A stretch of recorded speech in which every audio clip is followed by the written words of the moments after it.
السلام علیکم ورحمۃ اللہ وبرکاتہ ان الحمد للہ والصلاة والسلام علی سید الانبیاء وعلی آلہ وصحبہ اجمعین اما بعد فاعوذ باللہ من الشیطان الرجیم بسم اللہ الرحمن الرحیم انشاءاللہ الرحمن آج کے اس لیسن میں ہم سورۃ آل عمران آیت 123 کا ترجمہ اور معنی کی مختصر سے وضاحت پڑھتے ہیں اللہ کے حکم سے اعوذ باللہ من الشیطان الرجیم بسم اللہ الرحمن الرحیم وَلَقَدْ البتہ تحقیق نَصَرَكُمُ اللَّهُ مدد کی تمہاری اللہ نے بدر میں وَأَنْتُمْ أَذِلَّةٌ جبکہ تم کمزور تھے وَاتَّقُوا اللَّهَ تو اللہ سے ڈرتے رہو لَعَلَّكُمْ تَشْكُرُونَ تاکہ تم شکر گزار ہو جاؤ اور بے شک اللہ نے بدر میں تمہاری مدد کی تھی حالانکہ تم کمزور تھے تو اللہ سے ڈرتے رہو تاکہ تم شکر ادا کرو۔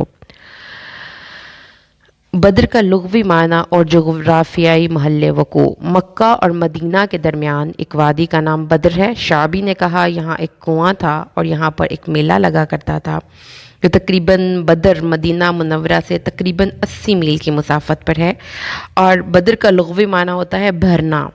14ویں رات کے چاند کو بدر کہتے ہیں کیونکہ وہ بھرا ہوا ہوتا ہے اور مکمل ہوتا ہے۔ آیہ مبارہ 122 اللہ تبارک و تعالیٰ نے فرمایا تھا کہ جب تم میں سے دو گروہوں نے ہمت ہار دینی چاہی تو اللہ تمہارا دونوں کا ولی تھا اور اللہ پر ہی مومنین کو بھروسہ کرنا چاہیے۔ اب یہ جو اگلی آیت یہ والی آیت ہے 123، اس میں اللہ نے پھر ایک ایگزامپل دی کیسے اللہ نے تمہاری مدد کرنی ہے، کیسے اللہ پر بھروسہ کرنا چاہیے، کیسے اللہ کی ذات کا آپ کی زندگی میں ایک ایفیکٹ یا رول آتا ہے۔ یاد کرو نا، وہ بدر کا وقت یاد کرو جب تم اذلہ تھے۔ اب ہماری ذہنوں میں جو اذلہ کا روٹ آیا وہ آ جاتا ہے فوراً کہ عزت کے مقابلے میں ذلت، جس کے پاس کوئی عزت نہیں ہے وہ ذلیل ہو گیا۔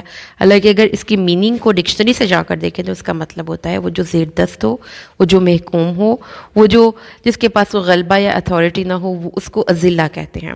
تو اس کا مطلب پھر یہ ہوا کہ مومنین کی جو کیفیت تھی اس وقت مسلمانوں کے گروہ کی، وہ بالکل یہ ایک ورڈ اس کو کیری کرتا ہے کہ مسلمانوں کے پاس پیسہ نہیں تھا، بے سر و سامانی کا عالم تھا، مسلمانوں کے پاس اسلحہ نہیں تھا، عددی برتری نہیں تھی، مسلمان جس جگہ پر جا کر انہوں نے اپنے چھوٹا موٹا سے سیٹ اپ بنایا تھا وہاں پر بھی ارد گرد لوگ ان کی بات کو اتنی وقت نہیں دیتے تھے۔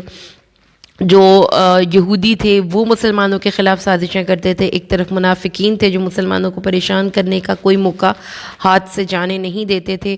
مسلمانوں کی کیفیت جو تھی نا اس وقت اس سوسائٹی میں، وہ یہ لفظ کیری کر رہا ہے خوبصورت انداز میں کہ تمہاری کیفیت کیا تھی۔ تم وہاں پہ اتھارٹی نہیں رکھتے تھے، کوئی غلبہ نہیں تھا، تمہارے پاس پیسہ نہیں تھا، تمہارے پاس اسلحہ نہیں تھا، تمہارے پاس اتنے لوگ بھی نہیں تھے، افرادی قوت بھی نہیں تھی۔ تم اس وقت ایک بہت مغلوب اور زیر دست قوم بن کر وہاں پر مدینہ میں رہ رہے تھے۔ تو لیکن جب اللہ نے تمہاری مدد کی تو کیا حالات نے پلٹا کھایا، اور کیسے ایک چھوٹی سی جماعت نے ایک بڑی جماعت کو شکست دے دی، اور کیسے وہ کوئی انسانی عقل اس کو انٹرپریٹ نہیں کر سکتی۔ تو اس لیے اللہ تعالیٰ نے کہا ہے کہ یہ جو کیفیت ہے نا، ہمت چھوڑ دینے کی، دل تنگ کر لینے کی، پریشان ہو جانے کی، یہ اپنے اوپر نہ طاری کیا کرو، پازیٹیو رہنا سیکھو زندگی میں، اسٹے پازیٹیو۔ اور پھر اس کے بعد اللہ تعالیٰ نے پھر فرمایا کہ تم اب پازیٹیو رہنے کے لیے کیا کرنا پڑے گا، تمہیں اللہ کا تقوی اختیار کرنا پڑے گا۔ اب تقوی کیا چیز ہے بھائی؟ اللہ نے قرآن مجید میں ایک بڑی جامع اصطلاح کے طور پر یہ ورڈ یوز کیا ہے۔ اس کے دو گوشے ہیں، 2 جہتیں ہیں۔ ایک طرف تو یہ ہے کہ آپ اپنے آپ کو روک لیں، منع کر لیں، بچا لیں، تقوی اپنے آپ کو روک لینا، یعنی ان باتوں سے روک لینا جن کا آپ کو نقصان ہوتا ہے، یا آپ اپنے باڈی کو نقصان ہوتا ہے یا آپ کے دین کو نقصان ہوتا ہے۔ لہٰذا وہ چیزیں، مثال کے طور پر آپ کھانے پینے میں، تو ہمیں کوئی بھی بندہ کچھ بھی اٹھا کر منہ میں نہیں نہ ڈال لیتا۔ آپ سڑک پہ روڈ پہ چل رہے ہیں اور زمین پہ گرا ہوا ہے، کوئی نان گرا ہوا ہے یا کوئی اس طرح سے آپ کوئی چیز گری ہوئی ہے تو آپ اس کو سائڈ پہ تو کر دیں گے لیکن آپ اٹھا کے منہ میں نہیں ڈالیں گے۔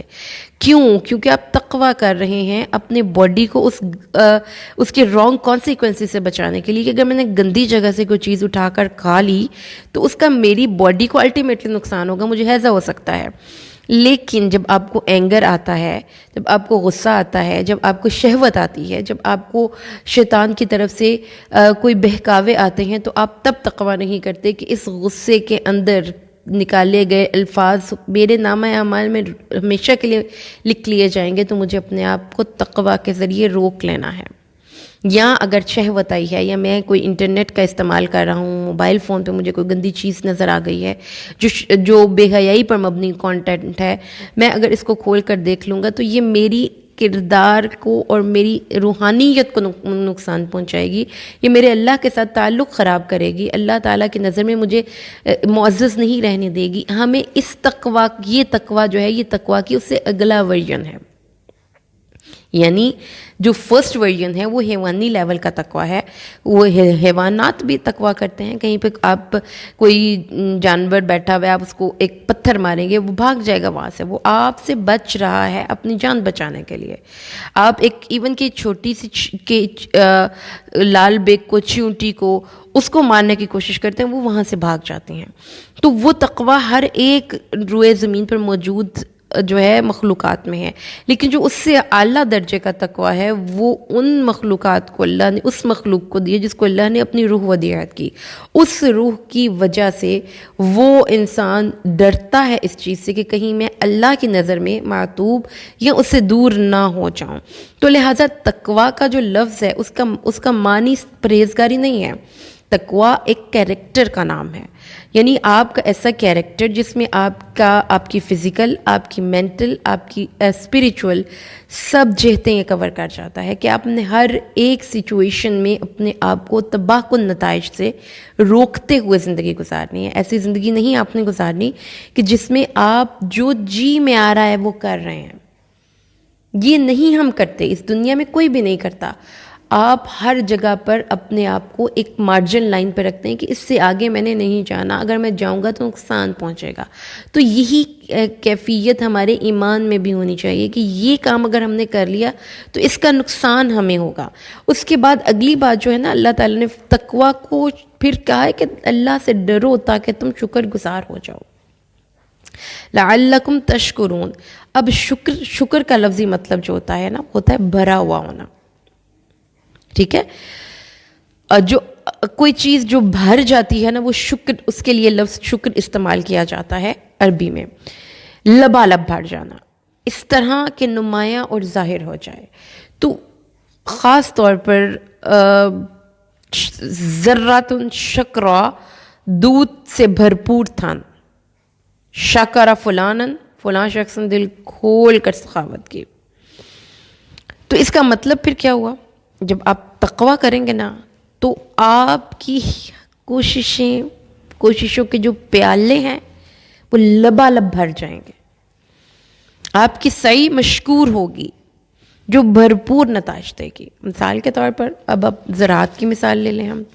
ہم ایک زمین میں بیج ڈالتے ہیں تو ایک پودا جب باہر نکلتا ہے تو وہ جل جاتا ہے، جبکہ دوسرا پودا جو ہے وہ گرو کرتا ہے، اس پہ اتنا پھل لگتا ہے کہ ہمارا دل خوش ہو جاتا ہے. تو یوں کہ اللہ تعالیٰ نے فرمایا ہے کہ جو تمہاری جو کوششیں ہیں وہ کیسے ثمرآور ہوں گی، کیسے اللہ تعالیٰ ان کی کوششوں پر پھل لگائے گا، اس کو پیچھے سے رب چھوڑیں. یہ ٹیم کرنا ہے، اپنے آپ کو سدھانا ہے. یہ جب آپ اللہ کی ذات پر بھروسہ کریں گے تو آپ کے اندر آپ کو یہ احساس ہوگا کہ آپ کی نظر ظاہر سے آگے دیکھ سکتی ہے. میریکلز ہو سکتے ہیں، آپ ویژنز کر سکتے ہیں، آپ آنے والے وقت کے بارے میں سینس کر سکتے ہیں. ایک دانہ جو زمین کے اندر جاتا ہے تو وہ تو نظروں سے اوجھل ہو گیا نا. ایک بندے جو ایک ویژن رکھنے والا بندہ ہے وہ جانتا ہے کہ یہ دانہ صرف نظروں سے اوجھل ہوا ہے، یہ تباہ نہیں ہوا، یہ خراب نہیں ہوا. جبکہ دوسرا بندہ وہ کہے گا فائدہ ہی کوئی نہیں ہوا، ضائع ہی ہو گئی ساری چیز، دیکھو زمین میں مل گیا. تو جو جلد باز بندے ہیں وہ اس کوشش سے فائدہ نہیں اٹھا سکتے. جو صبر کرنے والے ہیں وہی اپنی کوششوں کو برابر کریں گے. تو جو اپنے آپ سے فائدہ اٹھانے کے لیے ہمیں تقویٰ چاہیے. اپنے اندر ہر اس غلط چیز کو روکنا ہے آنے سے، جو اس پھل کو، اس بیج کو جو ہے وہ باہر نکلنے کے راستے میں رکاوٹ ہے. وہ بیج ہمارے دل کی سرزمین پر اگانا. اگر اس کے ساتھ نفرت بھی ہے آپ نے بوئی ہوئی اپنے دل میں، اگر آپ نے اس کے ساتھ شہوت بھی بوئی ہوئی ہے، اس کے ساتھ آپ نے دنیا سے محبت بھی بوئی ہوئی ہے، اس کے ساتھ آپ نے، تو آپ کی ساری جو ایفرٹس ہیں نا وہ اس بیج کی کو جو گرو کرنے میں لگنی تھی وہ مختلف جگہوں پہ ویسٹ ہو گئیں. تو جب وہ جو ایمان کا پودا باہر نکلا وہ بہت کمزور نکلا.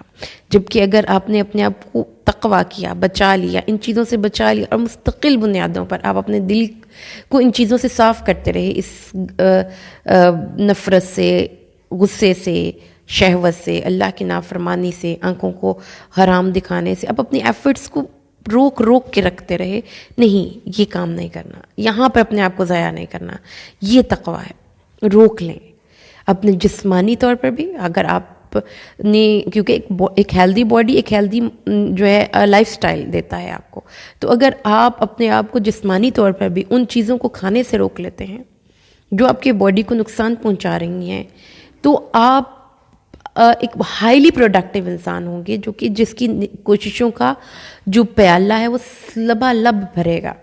ورنہ اگر آپ بیمار ہو جاتے ہیں تو وہ دن تو آپ کے ویسٹ چلے گئے نا جب آپ بستر پہ لیٹے ہوئے تھے. اگر آپ نے اپنا لائف سٹائل اس طرح سے اڈاپٹ کیا کہ آپ نے جو مرضی جی میں آیا کھا لیا اور اس کے نتیجے کے طور پر آپ بیمار ہو گئے، تو آپ کی کوششیں تو کافی حد تک ضائع ہو گئی نا اپنی ریکوری کے پروسیس میں. تو یہ اس کانسیپٹ کو سمجھیے. تقویٰ، توکل، شکر، یہ چیزیں کنیکٹڈ ہیں. یہ ایسے ہی نہیں ہے کہ اللہ تعالیٰ ایسے ہی بیان کر رہا ہے، یہ کنیکشن جوڑ رہا ہے اللہ تعالیٰ کہ اس سچویشن وہ تو چلی گئی نا، بدر بھی گزر گیا، احد بھی گزر گیا. میرے لیے کیا سمجھنے کا لیسن ہے کہ اللہ تعالیٰ نے وہ ایک سچویشن دکھائی اور وہ ایک اصول وضع کر دیا، بالکل ایسے ہی جیسے ایک کشتی پہ جب سوار ہوتے تھے، حضرت نوح سوار ہوتے تھے کشتی پہ، تو وہ اس کشتی نے اس کو اسی طرح پانی سے لے کر چلی جو آج کے لوگوں کو کشتی پانی پہ لے کر چلتی ہے. اسی طریقے سے اس دور میں نبی کریم صلی اللہ علیہ وسلم کے دور میں اللہ تعالیٰ نے ایک قلیل تعداد میں جماعت کو کثیر پر فوقیت دی. ان کی جو زیر دستی تھی اس کے باوجود وہ ایک اصول اللہ نے بنا دیا. کیوں؟ جو توکل کرے گا، وہ جو تقویٰ کے راستے پر چلے گا، تو اسی کی کوششیں برابر ہوں گی. اتنی سی بات کو سمجھ لیجئے. صرف اور صرف اپنے آپ کو ایک ہی جہت پہ رکھنا ہے، اپنے آپ کو ویسٹ ہونے سے بچائیں. اور وہ جہت کیا ہے؟ جو کچھ بھی میں کروں گا وہ اللہ کے لیے کروں گا. میرا سونا، میرا جاگنا، میرا اٹھنا، میرا بیٹھنا، میرا کھانا، میرا پینا، میری زندگی کا ایک ایک لمحہ، اس کی جہت ایک ہی ہے. اپنی تمام انرجیز کو ایک سائڈ پہ لگا دینا ہے اور تقویٰ کرنا ہے ان چیزوں سے جو کہ ان انرجیز کو ویسٹ کرنے سے مجھے بچاتی ہیں. خواہ وہ جسمانی طور پر آپ کو کوئی کھانے پینے کی چیزیں ہوں، یا وہ کچھ ایسی غلط عادتیں ہوں جو کہ آپ کو ویسٹ کر رہی ہیں. تب بھی آپ جو ہیں وہ شاکر ہوں گے، یعنی آپ جو کریں گے وہ بیسٹ اس کا رزلٹ نکلے گا. زمین سے بہترین پھل اور بہترین درخت آپ کی کوششوں کو باہر نکلے گا.